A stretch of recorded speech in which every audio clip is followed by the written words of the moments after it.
As ondas eletromagnéticas foram previstas por Maxwell e observadas pela primeira vez por Heinrich Hertz. Elas são caracterizadas principalmente por sua frequência e seu equivalente comprimento de onda. Lembrando que a frequência νi, multiplicada pelo comprimento de onda lambda, é igual à velocidade da luz c. Ao conjunto de todas as frequências e comprimentos de onda é que damos o nome de espectro eletromagnético.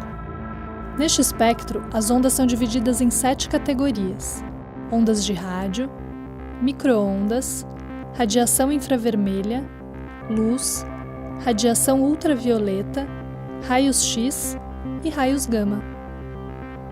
Cada categoria do espectro eletromagnético tem características específicas.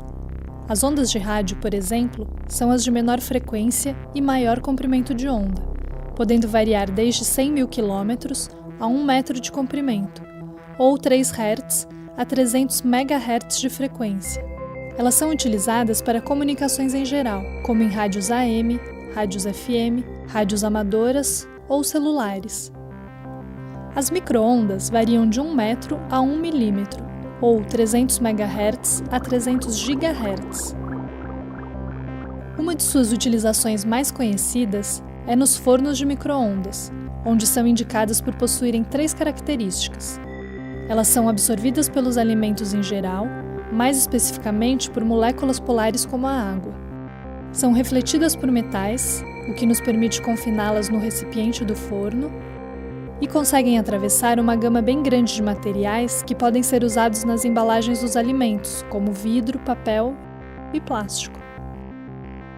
As micro-ondas também são utilizadas em radares da polícia rodoviária e em comunicações como satélites, GPS, redes wireless e Bluetooth. Em 1967, descobriu-se que o universo está imerso num banho de radiação eletromagnética, a uma temperatura de aproximadamente 2,7 graus Kelvin, sendo que a intensidade dessa radiação é mais acentuada na região das micro-ondas. Por isso falamos de uma radiação cósmica de fundo. A terceira categoria do espectro eletromagnético é a radiação infravermelha, que é produzida por ondas eletromagnéticas de frequências próximas ao espectro visível, logo abaixo da região associada à luz vermelha. Seu comprimento de onda se situa entre 1 milímetro e 700 nanômetros. A radiação infravermelha pode ser subdividida em radiação infravermelha longínqua, ou FIR, radiação infravermelha moderada, ou MIR, e infravermelho próximo, ou NIR, com comprimentos de onda mais próximos da luz vermelha. Sua utilização mais comum se dá nos controles remotos de televisão, mas é utilizada também em equipamentos para visão noturna. Isso porque o corpo humano emite radiação eletromagnética na região infravermelha a 37 graus Celsius. Assim, ao se detectar a radiação emitida e traduzindo-a em imagens, diferentes cores podem ser usadas para representar as diferentes temperaturas dos objetos. A radiação infravermelha é utilizada ainda em redes sem fio e no aquecimento de objetos. Chamamos de luz a parte do espectro eletromagnético que sensibiliza o sentido da visão e que tem comprimento de onda no intervalo entre 700 e 400 nanômetros. A luz visível é, assim como percebera Maxwell, apenas uma pequena parte do espectro eletromagnético. Sua natureza ondulatória foi proposta, dentre outros, por Christian Huygens, uma teoria que ganhou força no início de 1800, com Young e Fresnel, que demonstravam claramente a natureza ondulatória da luz.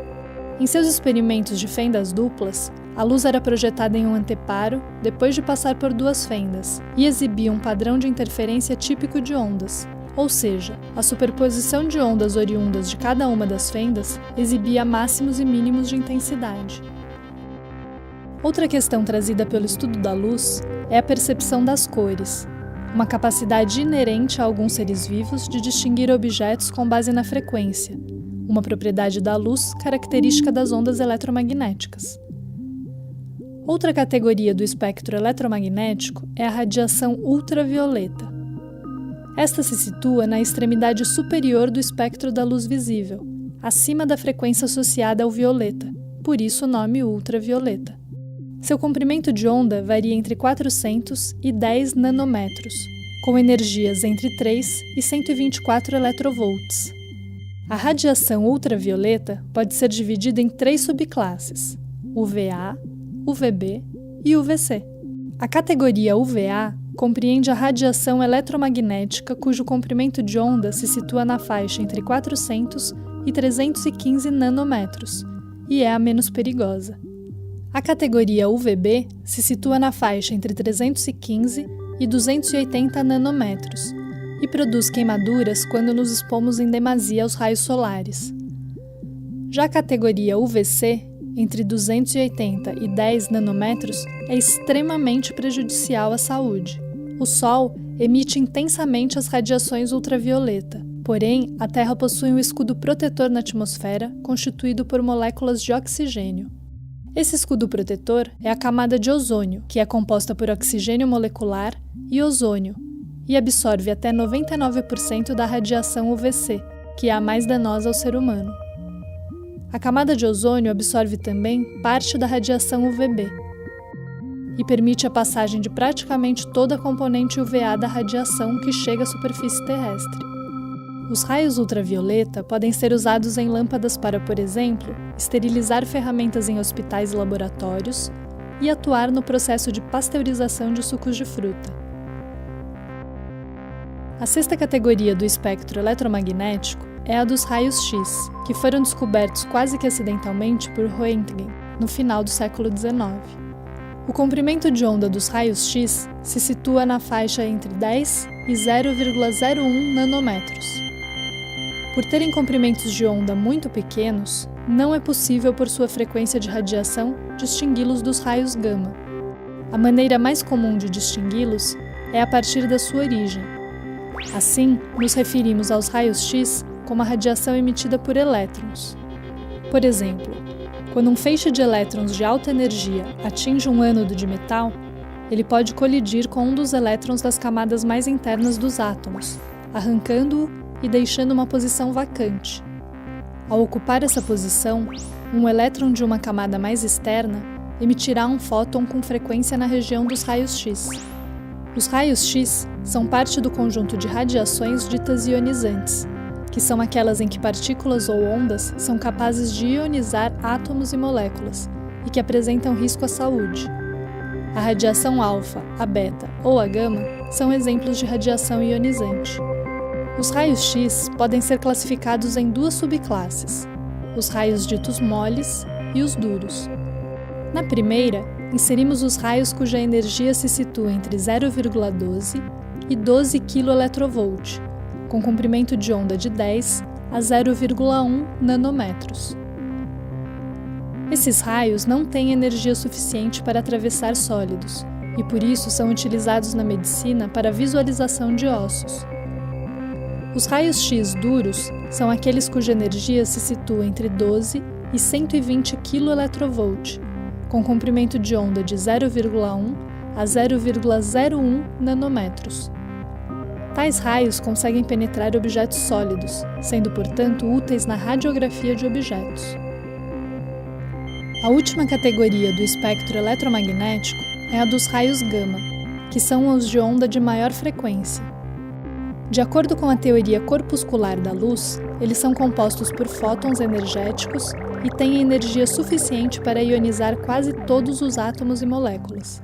Ao fazê-lo, alteram a constituição da matéria, em particular das moléculas das quais o nosso corpo é composto, representando, assim, um altíssimo risco para a saúde.